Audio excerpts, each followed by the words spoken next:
Bismillahirrahmanirrahim. Assalamualaikum warahmatullahi wabarakatuh. Alhamdulillah wassalatu wassalamu ala Rasulillah wa ala alihi wa ashabihi wa mawalah wa la hawla wa la quwwata illa billah. Subhanaka la ilma lana illa ma 'allamtana innaka antal alimul hakim.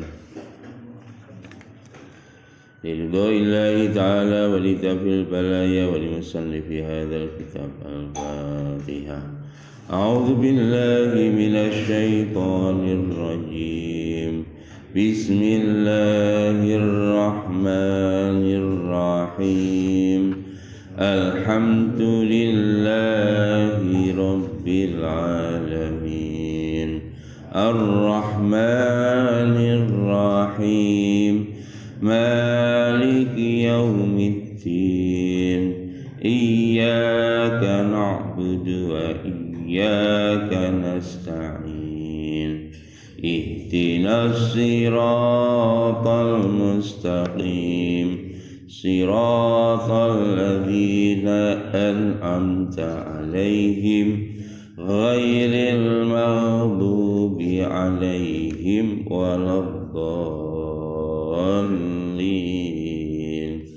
Amin.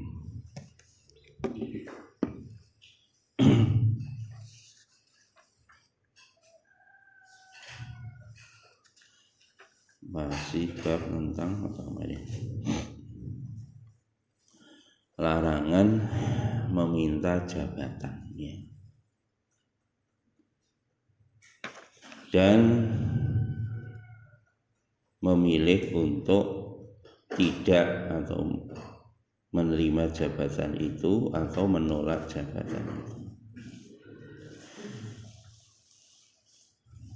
Mari kita ulang sedikit. Wa Nabi Dzar radhiyallahu anhu qala li Rasulullah sallallahu alaihi wasallam, ya Abu Dzar, inni araka dha'ifan wa inni uhibbu laka ma uhibbu li nafsi la ta'muranna 'ala snain wa la tawallaina ma la yatimin. Rawahu Muslim.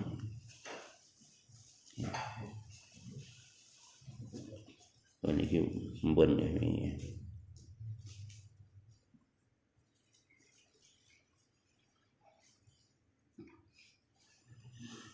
Wa anhu aidan qultu ya Rasulullah ala tasta'miluni wa daraba bi yadihi ala mankibi thumma qala ya Abadar innaka dha'ifun wa innaha amanatun wa innaha yawmal qiyamati hizyun wa nadamatun illa man akhadha bihaqqiha wa adda alladhi alayhi fiha.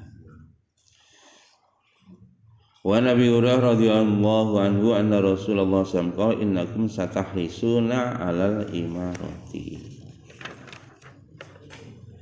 wa satakunu nadamatan yaumal qiyamati. Wal Bukhari. Kita ulas singkat. Ini yang pertama dari Abu Dzar radhiyallahu anhu telah berkata kepadaku Rasulullah sallallahu alaihi wasallam, wahai Abu Dzar, engkau ini adalah, aku melihat, aku memandang bahwa engkau adalah orang yang lemah. Dan aku mencintai engkau sebagaimana aku mencintai diriku sendiri. Maka dari itu aku tidak memerintahkan kepada kamu atas dua perkara. Ya. Jadi, la tasiruna hakiman bainahuma wa amirun alaihima, yakni dua perkara ini aku tidak menjadikan kamu sebagai hakim dan tidak menjadikan kamu sebagai pimpinan. Jadi Nabi melihat bahwa Abu Dzar itu tidak memiliki kompetensi untuk menjadi pimpinan dan tidak ada kompetensi untuk menjadi hakim. Maka dari itu saya tidak memerintahkan kepada kamu untuk dua perkara ini. Demikian juga wala tawallaina ay la tatawallaina wa huwa fi isbat ma fi nuskhati min al-masyariqi. Ay al-qaribu ay la taqrabna mala yatimin.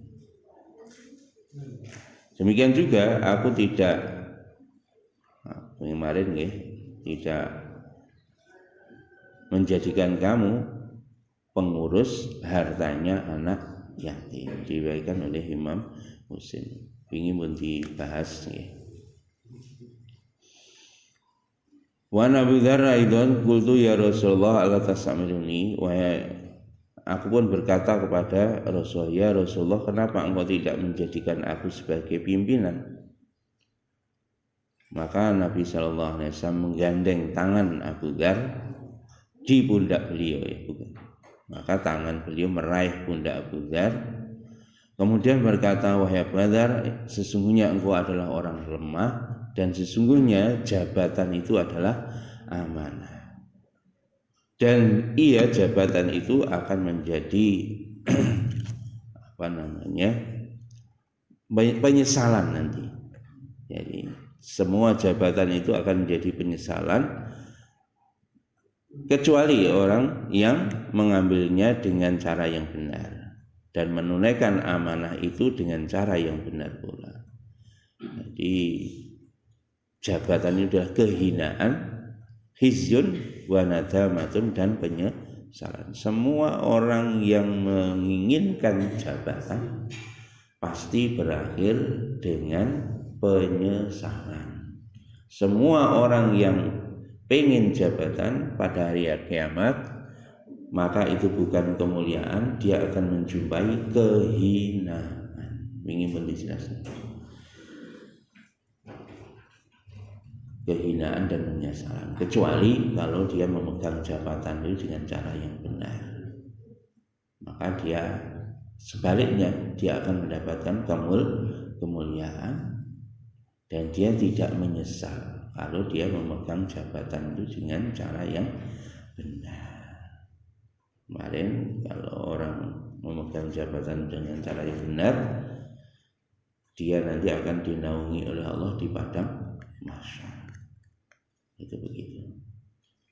Tapi kalau nggak benar di dunia ini, memegang jabatan di dunia ini, pasti bukan kemuliaan yang dia dapatkan, tapi kehinaan.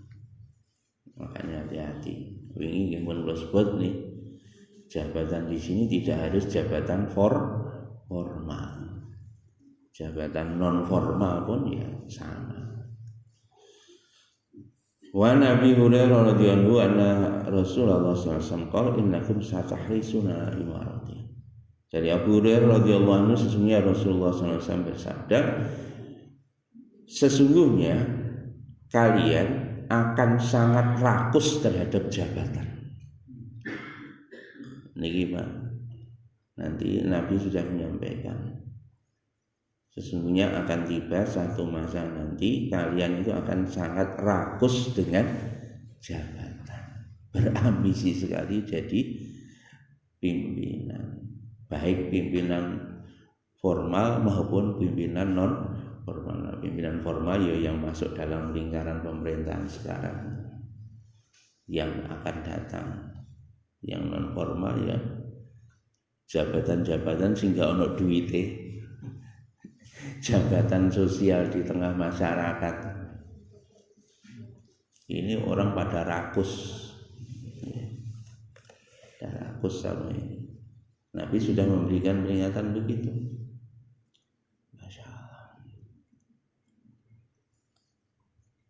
Pengen ini jadi pimpinan enggak?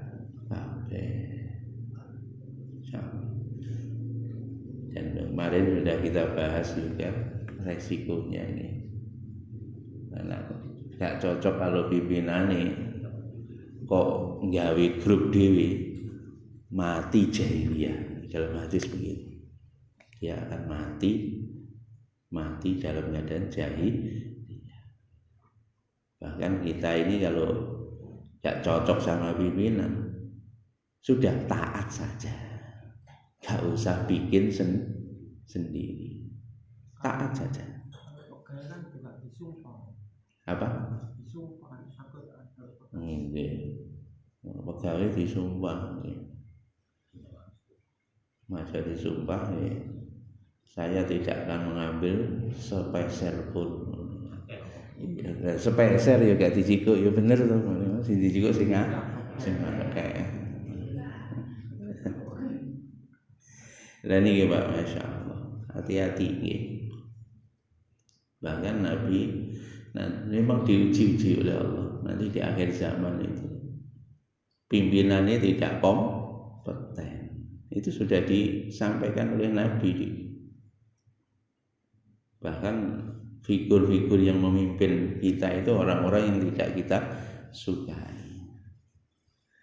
Nabi menyampaikan, taatlah kamu sekalipun pimpinan kamu itu dari seorang budak hitam yang rambutnya itu seperti apa itu kemarin Nabi menyampaikan ini apa muntir-muntir yang mukanya itu bintil wis rambutnya kriwul wajah niku bopeng budak bisa.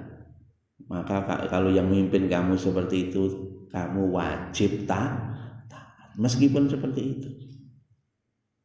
Makanya meskipun kompeten gak kompeten, dia itu tiba-tiba menjadi pimpinan, ya wis kita taat saja. Bahkan kemarin kita tidak boleh meminta hak kita. Kalau hak kita tidak dipenuhi oleh pimpinan, kita yang dipimpin ini minta haknya kepada Allah. Kanjeng Nabi menyampaikan, urusan pimpinan gak ngopeni awakmu, engko ana hitungane dhewe di akhirat. Kalau menasihati pimpinan boleh, tapi dengan cara yang lemah lembut. Kok cek nekat batek gak gelem berubah dikandani, ya sudah kita serahkan kepada Allah. Makanya Nabi mengatakan akhir zaman nanti orang pada rakus terhadap jabatan. Bahkan kadang-kadang yang dulu kita ini membayangkan gak mungkin orang itu rakus jabatan, gak mungkin. Itu di akhir zaman ini bisa berubah. Tiba-tiba itu rakus berubah. Ini bahaya.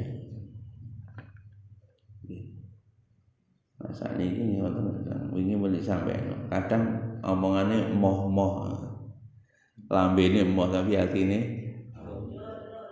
iya.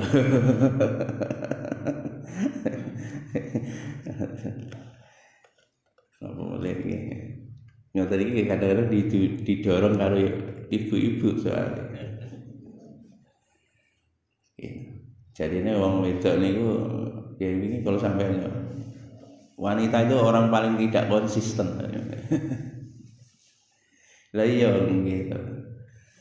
Oh itu naik umur napa niku 30 ke bawah niku.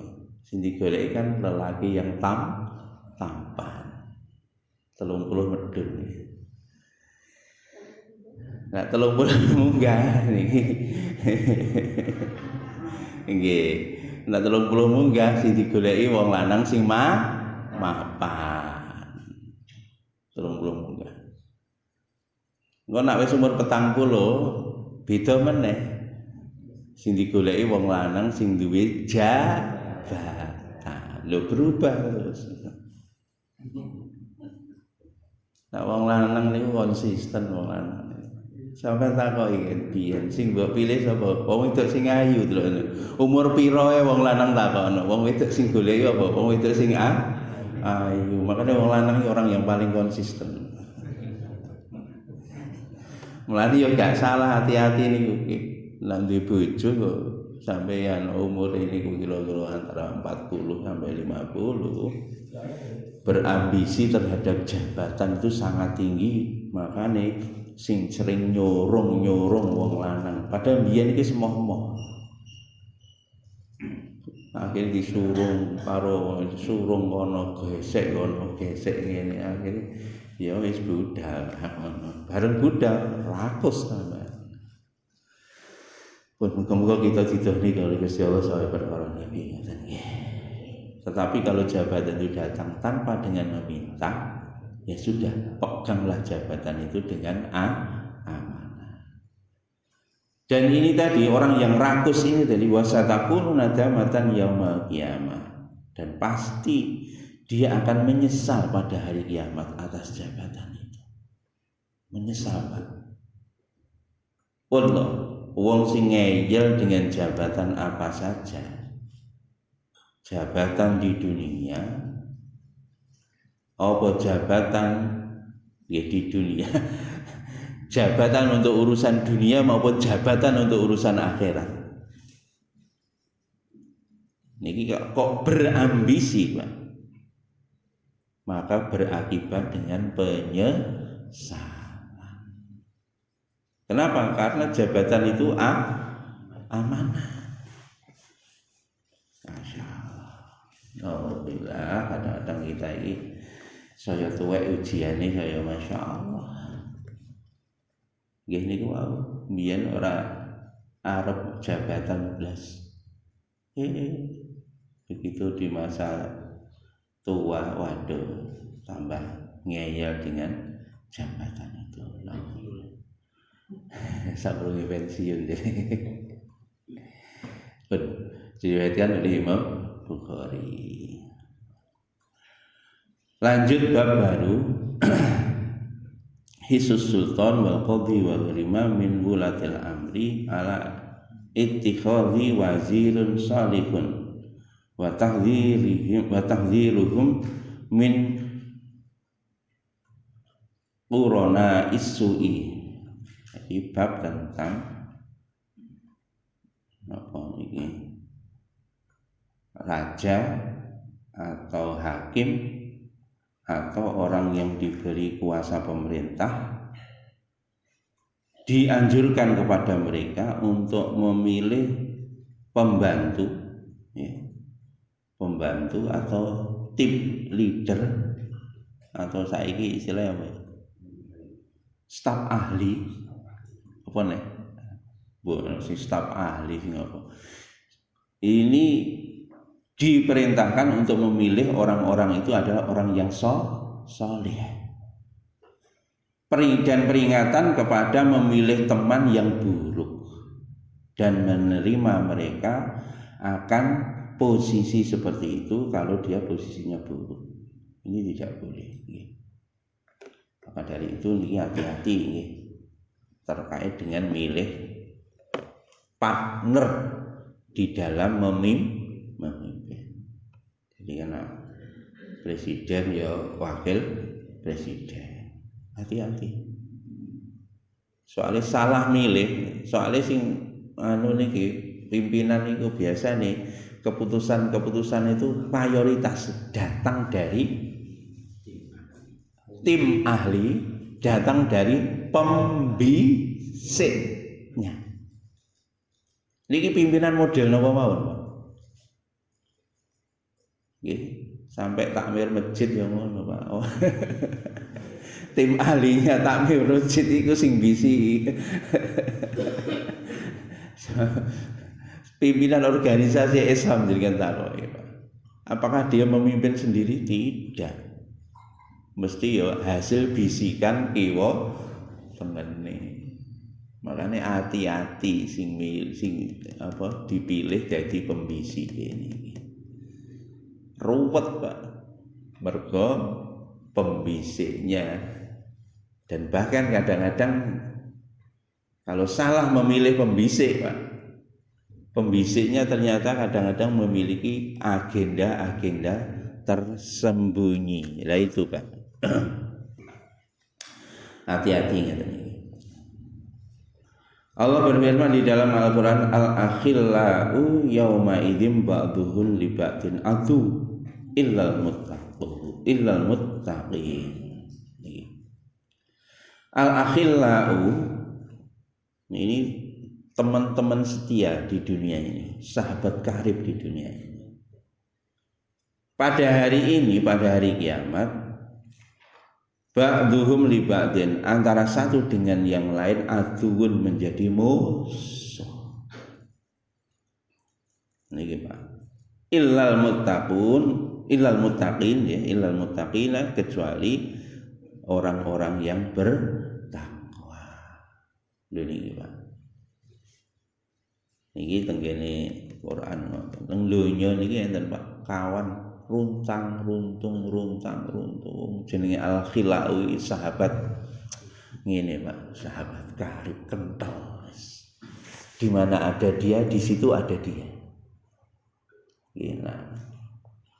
Cara iwakno kaya mimilan mintuno gandengan ning iki. Saking kental ya Pak. Begitu nang akhirat Pak, langsung berbenturan mereka, bermusuhan mereka di akhirat, kecuali teman orang-orang muttaqin.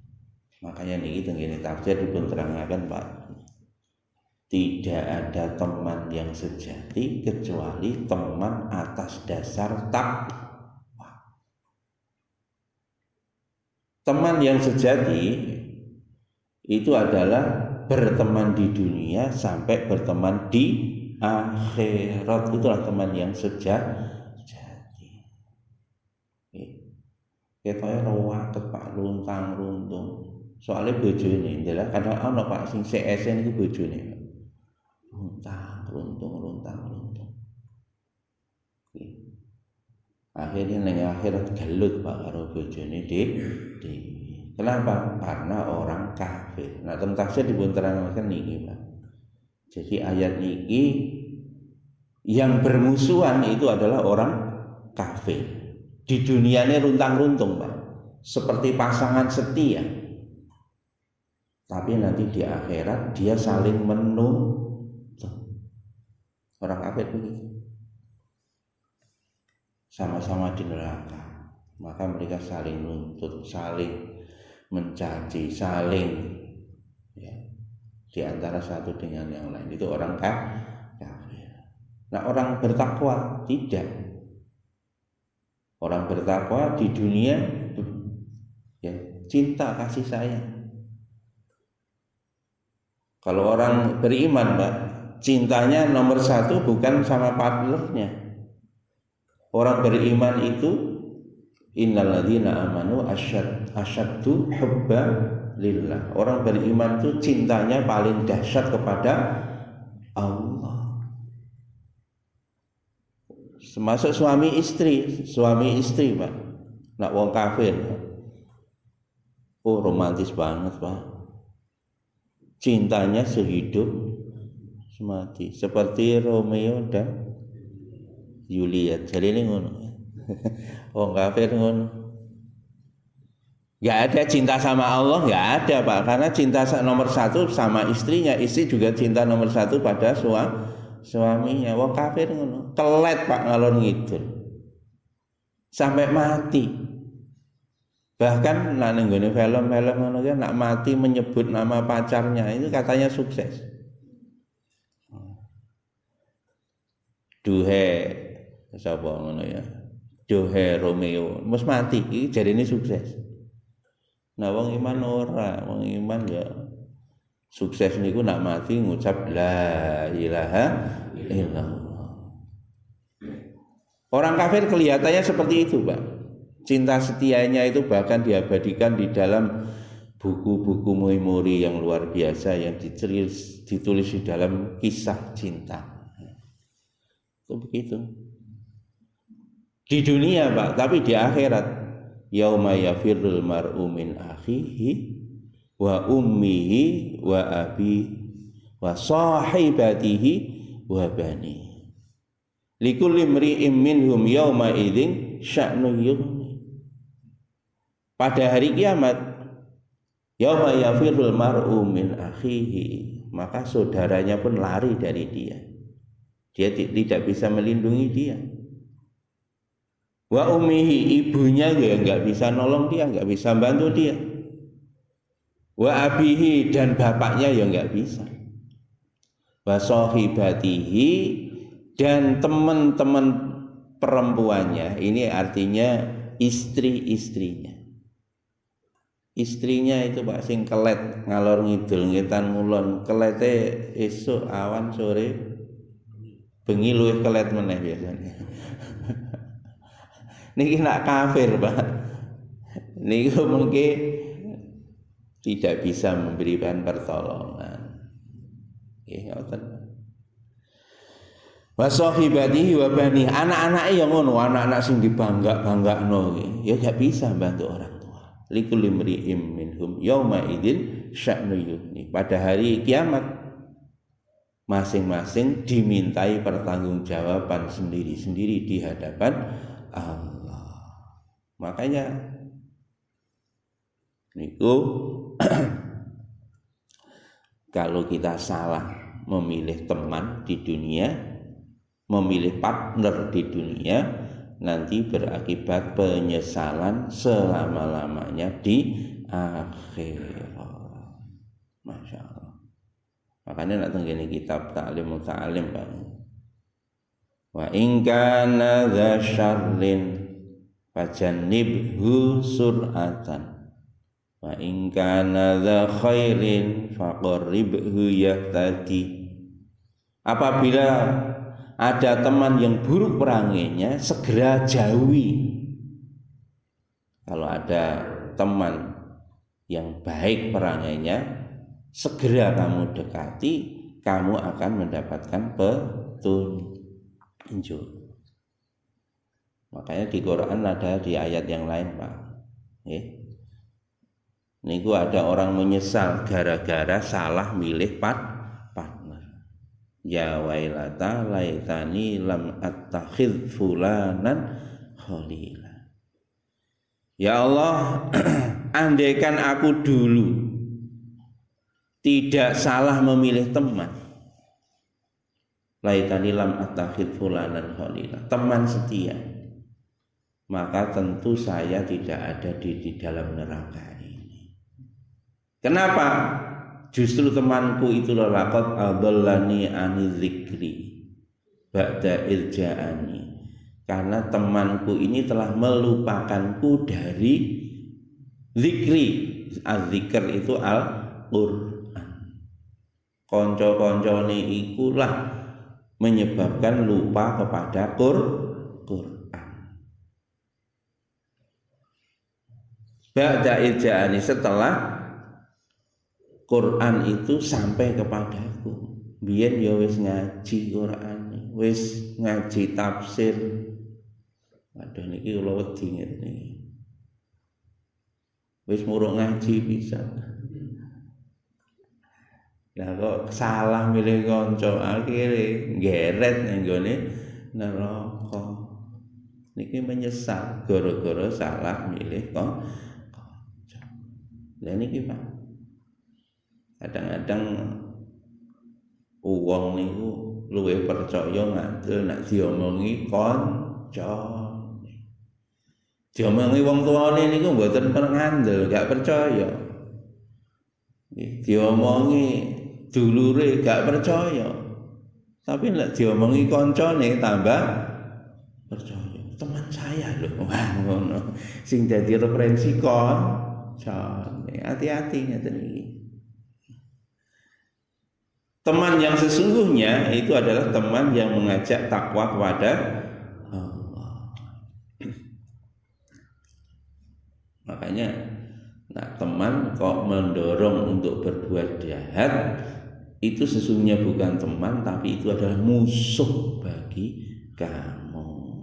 Karena mendorong untuk berbuat dosa. Dan ini ayat ini, hati-hati kita di dalam memilih teman. Karena gara-gara teman menyebabkan kita ini sengsara menyebabkan kita mendapatkan kehinaan pada hari kiamat. Ini wonten koncone kanca kentho ning donya soalé napa nggih ngoten. Sing ngujuk-ngujuki kancane untuk berbuat jahat. Masyaallah. Kadang-kadang bahasane niku nasihat dari teman niku masuk akal. Sudah diterima aja kan, terima aja.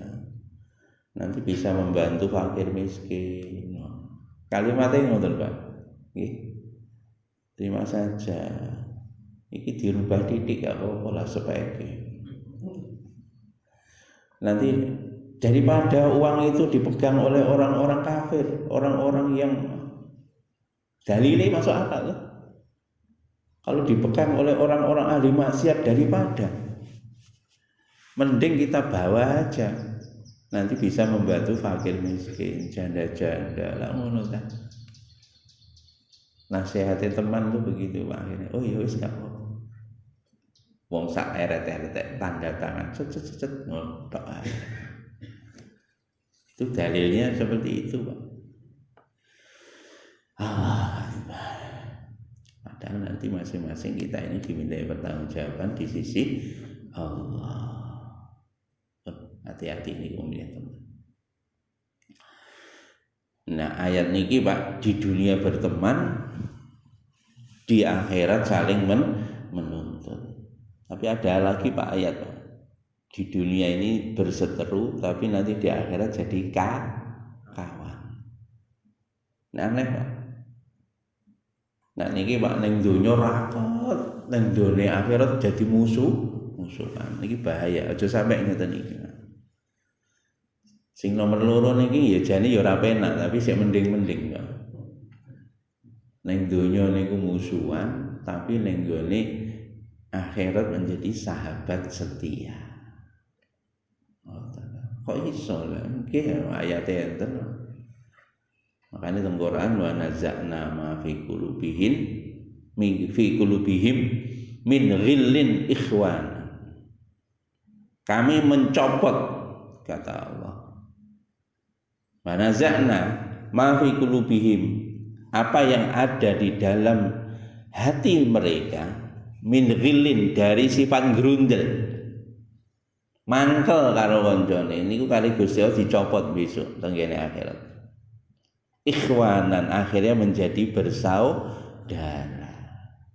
Mlebu swarga niku Pak grundel karo koncone, mangkel karo koncone niku dicabut. Akhirnya di surga menjadi bersaudara. Ala sururim mutaqabbilin, bahkan mereka bertemu berhadapan-hadapan dalam keadaan gembira ria. Enten ngeten iki. Kalau ini tadi Pak, grundelnya tadi illal muttaqin, karena urusan ketakwaan, grundel karo koncone. Nanti di akhirat karena alasan-alasan ketakwaan. Jane koncone tapi koncone berbuat tidak betul, pegel, mangkel, grundel. Nanti di akhirat perasaan grundel, mangkel, pegel dicabut oleh Allah, diganti kasih sayang. Napa niki wingi pun kula contoh nih dewe ini. Tapi bape gak bab niki. Iki sahabat nggih ngeten iki, enten sahabat. Sinten Pak sahabat Abdurrahman bin Auf. Grundel kali Sayyidina Utsman bin Affan. Grundel Pak, sampai Pak gak gelem kepethuk karo Sayyidina Utsman. Ketika sudah jadi khalifah. Jadi grundelnya itu setelah Utsman bin Affan jadi pemimpin. Makanya Pak, niki levelnya sahabat pun Pak. Nah wis urusan pemimpinan, padahal niki nak sahabat biyen pimpinannya ya sudah formal lah pada waktu itu. Sudah formal, tapi tidak formal tertulis seperti sekarang begitu. Sayyidina Abdurrahman bin Auf ngerundel kali Sayyidina Utsman. Alasannya alasan takwa. Sayyidina Utsman nggih ngoten, alasannya juga alasan takwa. Nggih. Sampai takoke ngopo sih? Abdurrahman kok ngerundel karo Sayyidina Utsman. Asli ini kan nggih, ketika naik jadi khalifah itu kan penentu keputusan jadi khalifah itu kan Abdurrahman bin, ya, suaranya Abdurrahman bin Auf ini suara penentu. Jadi waktu itu Ali bin Abi Thalib apa Utsman bin Affan. Ya. Ada empat suara ini sudah dua kepada Ali, dua kepada Utsman, tinggal satu. Ini suaranya Abdurrahman bin Auf. Bingung sampai 2 hari 2 malam Pak, sholat tahajud zikir dan seterusnya, bingung. Akhirnya terakhir penentuan, wahai Ali, ditaruhi, apakah kamu nanti kalau saya pilih kepada kamu nanti akan menjalankan pemerintahan ini sesuai dengan yang dicontohkan oleh Nabi Sayyidina Ali? Ya. Sebagaimana yang dicontohkan Abu Bakar dan Umar? Sayyidina Ali mengatakan tidak. Karena saya tidak seperti Abu Bakar dan saya juga tidak seperti Umar. Sayyidina Ali rasional. Yang jelas saya tidak bisa membuat kepemimpinan dengan gaya kepemimpinan keduanya. Nah, begitu Sayyidina Abdurrahman bin Auf akhirnya takok nih Sayyidina Utsman, kalau kamu memimpin, apa kamu ikut Allah dan Rasulnya? Ya. Apa kamu akan mengikuti gaya kepemimpinan Abu Bakar dan gaya kepemimpinan Umar? Maka begitu ditanya pertanyaan ini, Sayyidina Utsman mengatakan, saya akan mengusahakan gaya kepemimpinan mereka berdua.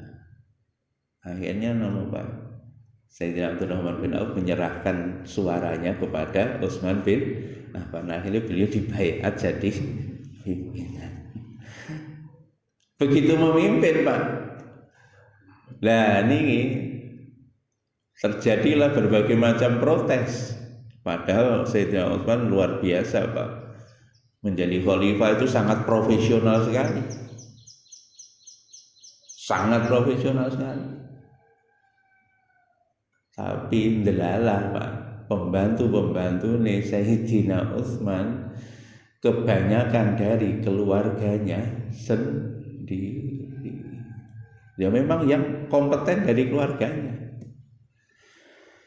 Itulah yang membuat gaduh para sahabat.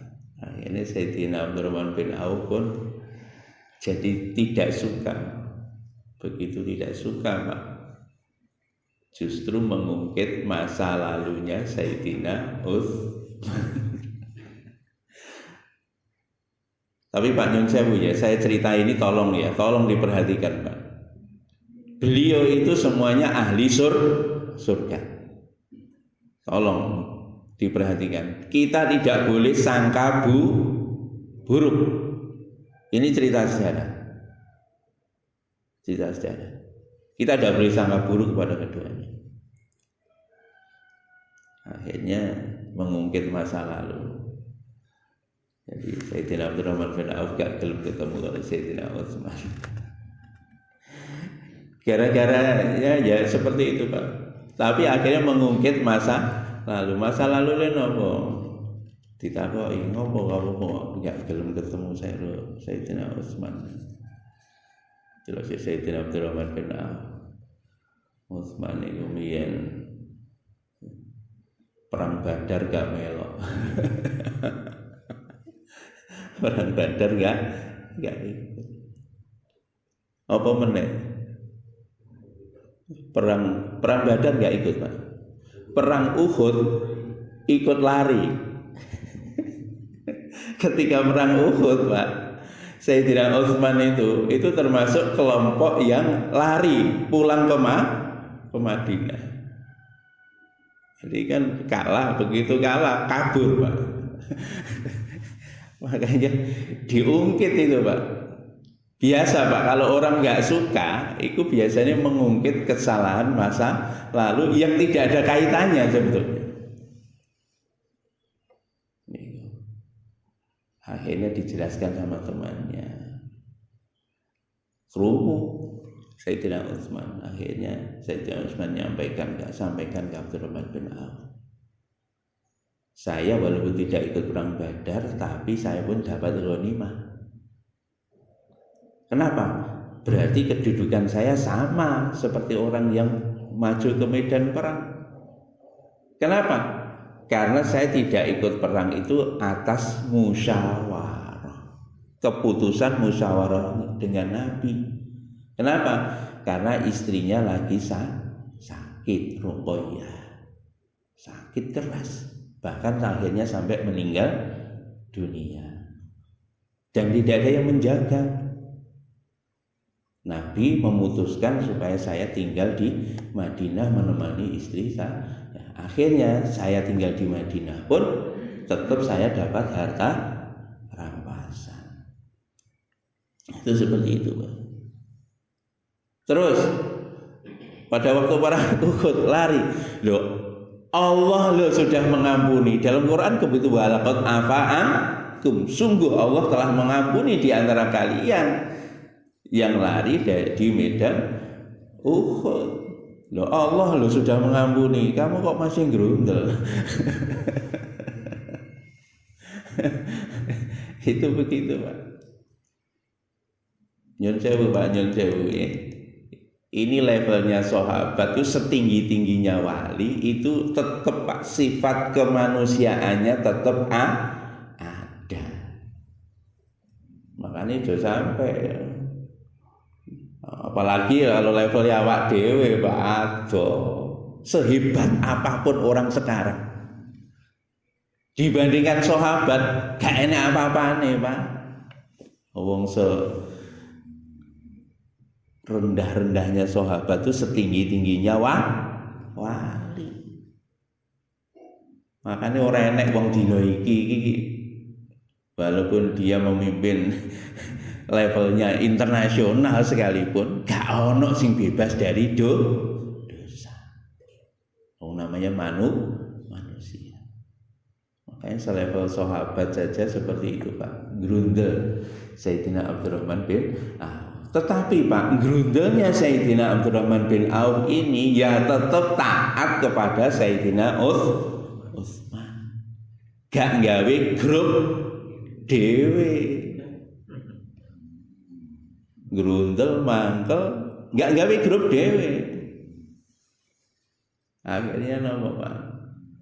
Dua orang ini nanti di akhirat, Pak, wa nazakna ma fi qulubi min ghillin, ati sing grundel-grundel sama Allah dicabut. Nanti Sayyidina Abdurrahman bin Auf sama Sayyidina Utsman pun di akhirat akan bertemu dalam keadaan bergembira ria. Kenapa? Alasannya alasan takwa. Makanya sak masjid niki kadang-kadang grundel, niku biasa. Soalnya alasannya alasan takwa. Sampai grundel pamane nggih. Makanya hati-hati nggih. Apa meneh zaman sakniki nggih, enten grup nggih. Cucu keluar dari grup. Pamane ngoten niki nggih. Hati-hati niki. Kadang-kadang grundel soalnya karo koncone. Tapi kalau ini alasannya alasan takwa, grup isine ngrasani wong tok, aku wis level wis. Alasannya dan dia tidak ada emosi dan dia tidak ada niat untuk memutus tali silaturahmi. Mungkin sing tetep nang ngene grup iku langsung sangka buruk juga, Pak. Padha grundele. Iki mutus tali silaturahmi. Pamane ngono.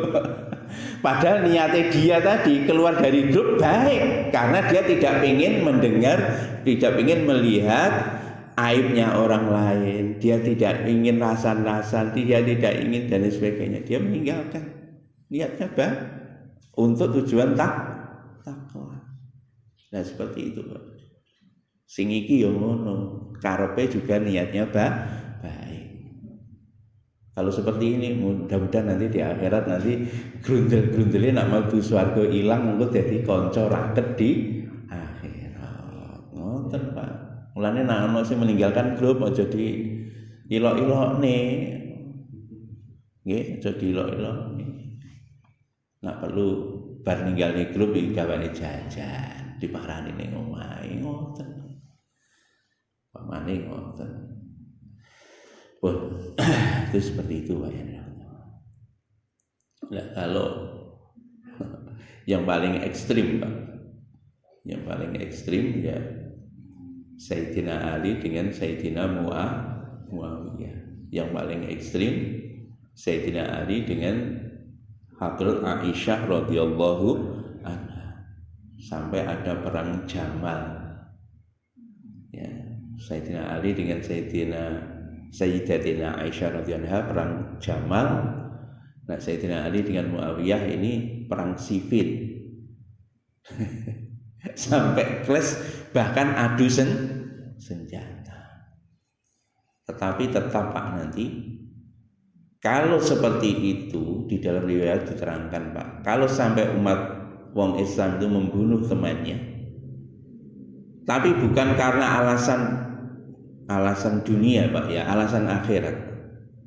Karena kondisi chaos semacam itu, nanti di akhirat, Pak, tetap nanti sebelum dilepas ininya, gerundelnya, itu dikisos dulu, Pak, nanti, Pak, di padang mahsyar kisosnya. Diadili dulu oleh Allah. Karena jangankan manusia, binatang saja nanti di mahsyar akan diadili oleh Allah. Kalau sampai melukai di antara satu dengan yang lain. Makanya diriwayatkan, Pak, kambing saja dihisab oleh Allah. Dipanggil di padang mahsyar. Kamu dulu pernah ditanduk ya sama temanmu? Iya ya Allah.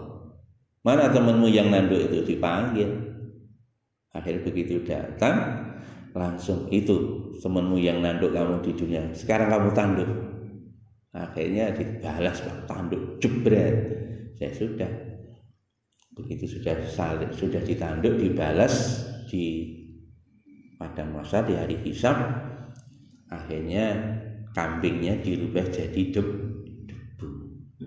Makanya lihat adegan ini, orang kafir melihat langsung mengatakan, wa yaqulul kafiru ya laitani kuntu turaba. Ya Allah, andaikan aku menjadi kambing saja ya Allah. Kalau saya jadi kambing, hari ini saya tidak takut berhadapan dengan neraka. Sudah seperti kambing itu sekarang jadi debu. Ya yaqulul kafiru ya laitani kuntu turaba. Andaikan aku jadi debu saja ya Allah. Artinya seperti kambing itu berubah jadi debu. Niku kambing saja begitu. Lah kalau orang beriman, ya sudah, nanti kalau dia membunuh temannya karena urusan takwa, ya, bukan urusan dendam, urusan pribadi, urusan apa, ya nanti dibalas bunuh dulu, Pak, baru dilepas. Dilepas tadi gerundelnya oleh Allah, akhirnya dia dimasukkan dalam surganya Allah. Wallahu a'lam. Di dalam tafsir seperti itu, Pak. Makanya hati-hati nggih. Kita jangan sampai sangka buruk grundel, apalagi sama-sama orang yang beriman. Podo nak sholat ya podo madhep ngulon. Sampai grundel oleh nak karo wong sing sholate madhep nggih. Qur'ane sik padha. Nek Qur'ane wis beda ya silakan sampean. Lho Qur'ane sik padha, kitab hadis sik padha. Sholat bahkan kadang-kadang sholat di masjid yang sama. Nah kalau sampai kita ini bertengkar, apalagi urusannya bukan urusan ketakwaan, urusannya urusan rebutan jabatan. Nauzubillah min dzalik. Yang bahaya lagi kalau sampai bikin grup sendiri, itu yang paling bahaya. Mati jahiliyah orang yang macam itu. Boten mawon nggih. Harta tambahi kok pesawat. Jadi yang penting sekali lagi kalau kita menjadi pimpinan, hati-hati dalam memilih kawan, memilih partner. Kalau partnermu itu menyesatkan kamu, jangan diikuti. Kita tetap top leader itu harus memfilter informasi-informasi yang masuk lewat siapapun harus dilakukan check and recheck. Ini kiai yang ngono Pak. Pemimpin non formal kan kiai. Niku tergantung sing bisi. Makanya Pak, bahaya. Kiai bisa memberi keputusan yang salah gara-gara adanya pembisik yang salah. Celakanya lagi Pak, kiai tidak paham situasi kondisi di luar sana. Ngerti nih karena kiai posisinya di singgasana Pak, di atas menara gading, nggak pernah turba langsung kepada masyarakat. Diwei informasi langsung dipercaya. Celakanya lagi sing ngikuti ya ngono. Sing ngikuti ketika dibisiki dengan pembisikan sing salah. Wah, sing ngikuti jarene wah kiai iki wali tenan. Wis ngerti sing bakal teko jarene ngono Pak. Wis wali padahal iki mang dibisiki wong ora dibisiki malaikat. Ate sing bisiki kelas iblis. Wis ajur nang ngeten iki Pak. Ajur. Makanya hati-hati nggih. Masya Allah. Kita terhadap siapapun yang memberitahu kepada kita harus check and balance, dicek betul sampai ke lapangan. Jangan langsung memberikan statement karena kita tidak tahu apa yang sesungguhnya terjadi. Tidak ada yang tahu hari esok kecuali hanya Allah. Pun sehebat apapun tidak ada yang tahu hari esok kecuali hanya Allah. Nabi sendiri pun ketika memberitahu tentang masa depan, Nabi tidak memfikskan apa yang terjadi, hanya berupa isyarah-isyarah. Ya, tidak memfikskan pasti akan begini begitu tidak. Hanya berupa isyarah dari Nabi sallallahu alaihi wasallam. Yang penting sekali lagi kalau kita memilih teman, apalagi partner di dalam pemerintahan, hati-hati jangan sampai partner kita nanti justru menjerumuskan kita masuk ke dalam jahanamnya Allah. Nauzubillah min dzalik. Pun wonten pada benar dari Allah, salah dari saya. Minta Allah karek nglakoni mawon nggih, sing apik-apik aja sing elek sing dilakoni. Sing apik ayo dilakoni, sing elek ayo ditinggalno. Pesan kula terakhir tadi Sayyidina Abdurrahman bin Auf dan Sayyidina Utsman nggih, sekali lagi jangan dilihat aib beliau ya. Allah sudah ampuni, Allah angkat derajatnya, bahkan beliau termasuk 10 orang sahabat yang dijamin masuk surga ketika masih hidup di dunia. Maka beliau adalah orang-orang yang luar biasa dimuliakan oleh Allah. Pun matur kita akhiri wabillahi taufiq wal hidayah. Assalamualaikum warahmatullahi wabarakatuh.